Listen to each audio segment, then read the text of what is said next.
तो hello guys, आपका एक बार फिर हमारे MRH बोट अड्डा में स्वागत है।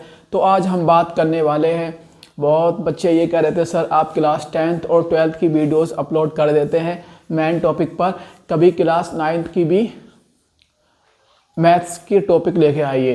तो मैं आज बच्चों बात करने वाला हूँ class 9th maths chapter first यानी कि नंबर सिस्टम संख्या पद्धति के बारे में। ठीक है, किसके बारे में बात करने वाला हूँ? Number system.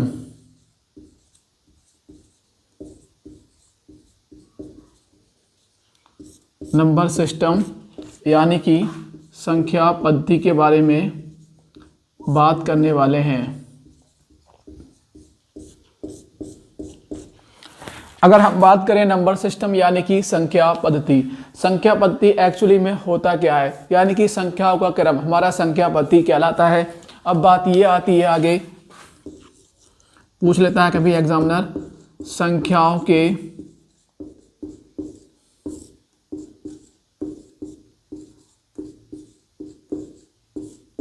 किसके बारे में? संख्याओं के प्रकार के बारे में। अगर बात करें हम संख्याओं के प्रकार के बारे में, तो संख्याओं के निम्नलिखित प्रकार होते हैं। सबसे पहले हमारा आता है, इसमें सबसे पहले जो आता है हमारा यानी कि नेचुरल नंबर। क्या आता है? Natural number.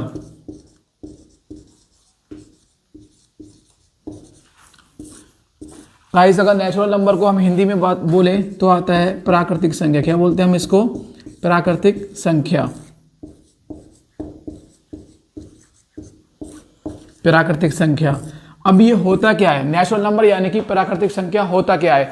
तो आपने स्टार्टिंग में यानी कि बचपन में गिनती में प्रयोग की गई होंगी संख्या, ठीक है, गिनती में प्रयोग की जाने वाली संख्या हमारी प्राकृतिक संख्या कहलाती है। आपने बचपन में इस्तेमाल करी होंगी, ठीक है। हम कह सकते हैं इसकी डेफिनेशन को, बचपन से इस्तेमाल कर रहे हैं आप, यानी कि गिनती में जो और लिखने में, मापने में, तोलने में, किसी भी वस्तु का मेजरमेंट करने में जितनी भी गिनतियों का प्रयोग किया जाता है, जिन संख्याओं का प्रयोग किया जाता है, वह हमारी प्राकृतिक संख्या कहलाती हैं। जैसे एग्जाम्पल की बात करें तो एग्जाम्पल क्या हो सकता है हमारा? 1 2 3 4 5 6 7 डैश अनंत, ठीक है।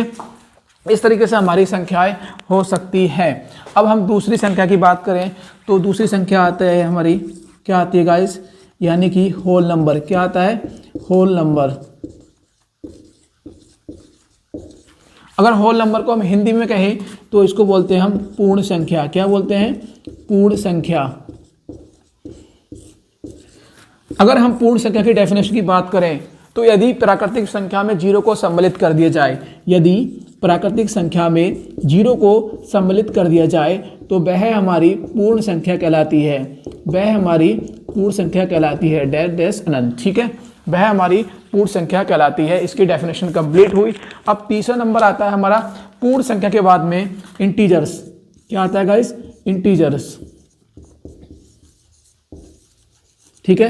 अगर इंटीजर्स की बात करूं मैं तो उसको बोलते हैं हम हिंदी में, क्या बोलते हैं? पूर्णांक संख्या। क्या बोलते हैं? पूर्णांक संख्या। पूर्णांक संख्या का मतलब होता है वह संख्या जो धनात्मक ऋणात्मक दोनों रूप में लिखी जाती हो, तो वह हमारी इंटीजर्स यानी कि पूर्णांक संख्या कहलाती है। जैसे कि हमने एक रो लिया, ठीक है, और यहाँ पे हमने बीच में 0 ले लिया, ठीक है। 0 से राइट साइड की तरफ चलेंगे हम तो प्लस में संख्या रहेंगी हमारी। किस में रहेंगी? प्लस में। किस में रहेंगी? प्लस में। और लेफ्ट की तरफ आएंगे यानी कि 0 से कम जाएंगे तो किसकी हो जाएगी? माइनस की।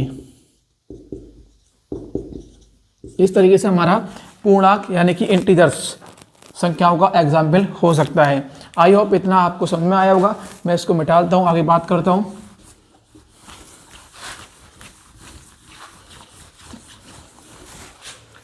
आगे जब हम बात करें तो फोन नंबर पे, यानी कि फोन नंबर पे हमारा कौन सा पॉइंट आता है, यानी कि कौन सी संख्याओं के प्रकार आते हैं, टाइप्स आते हैं, तो क्या आते हैं गाइस? परमेय नंबर, ठीक है, यानी कि परमेय संख्याएं। यानी कि चौथे नंबर पे जो आती है गाइस वो आती हैं परमेय संख्याएं। परमेय संख्या को हम इंग्लिश में बोलते हैं रैशनल नंबर। क्या बोलते हैं? रैशनल नंबर, ठीक है। परमेय संख्या यानी कि रैशनल नंबर होता क्या है? रैशनल नंबर यानी कि परमेय संख्या वे संख्या है जिनको हम p बटे q के रूप में लिख सकते हैं। किस फॉर्म में लिख सकते हैं? p अपॉन q के फॉर्म में लिख सकते हैं। और p और q क्या होना चाहिए? पूर्णांक होना चाहिए। पूर्णांक का मतलब ये हुआ हमारा कि यहाँ पे संख्याएं धनात्मक भी हो सकती हैं, ऋणात्मक भी हो सकती हैं, और q का मान कभी भी नो इक्वल टू जीरो यानी कि जीरो नहीं होना चाहिए। परमेय संख्या की ये शर्त होती है। डेफिनेशन की बात करें हम यहाँ पे तो परमेय संख्या वे संख्या होती हैं जिन्हें हम p बटे q के रूप में लिख सकते हैं, वह हमारी परमेय संख्या कहलाती हैं। और शर्त होती है इसकी p और q पूर्णांक संख्या होना चाहिए, q का मान कभी जीरो नहीं होना चाहिए। एग्जाम्पल में हम देख सकते हैं 2/3, 5/4 और 7/3। ठीक है, अपने आप में क्या ये परमेय संख्याएं हैं, यानी कि p बटे q के रूप में, a बटे b के रूप में और c अपॉन d के रूप में। ये हमारी परमेय संख्याओं के क्या है? एग्जाम्पल है। क्या गाइस आपसे मैं पूछूं कि जीरो अपने आप में कौन सी संख्या है? जीरो कौन सी संख्या है? तो जीरो भी एक परमेय संख्या है, क्योंकि 0/1 के रूप में हम लिख सकते हैं। यहाँ पे जो शर्त बात हुई है जीरो की, तो जीरो का मतलब p तो हो लेकिन q नहीं, तो q का मान यहाँ पे कितना है? 1 और p का मान कितना है? 0। तो ये शर्त हमारी कंप्लीट बैठती है परमेय संख्या पे। तो जीरो हमारा क्या है? अपने आप में एक परमेय संख्या है। ठीक है, अब हम नेक्स्ट पॉइंट की बात करते हैं 5 की। 5 में आता है हमारा अपरमेय संख्या। क्या आता है? अपरमेय संख्या।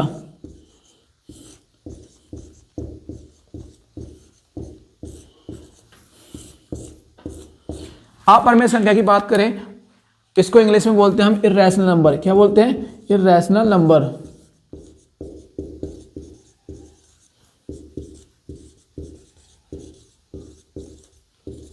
ये इर्रेशनल नंबर होता क्या है, यानी कि अपरमेय संख्या होती क्या है?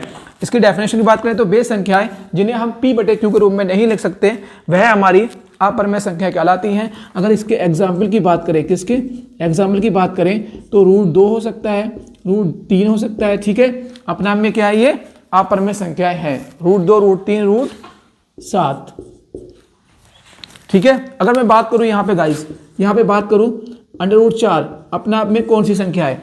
√4 अपने आप में कौन सी संख्या है? तो आप कहोगे कि सर रूट में 4 है तो ये जाहिर सी बात अपरमेय संख्या होगी। तो मैं कहूँगा नो, अपरमेय संख्या नहीं होगी, क्योंकि 4 अपने आप में एक धनात्मक पूर्ण वर्ग संख्या है। ठीक है, धनात्मक पूर्ण वर्ग संख्या वो हमेशा कौन सी होगी? परमेय संख्या होगी। कौन सी होगी? परमेय संख्या होगी। ठीक है, इसके बाद में कई सारी चीज़ें आती हैं हमारी इवन ओड नंबर, सम विषम संख्या, भाज्य अभाज्य संख्या। ठीक है,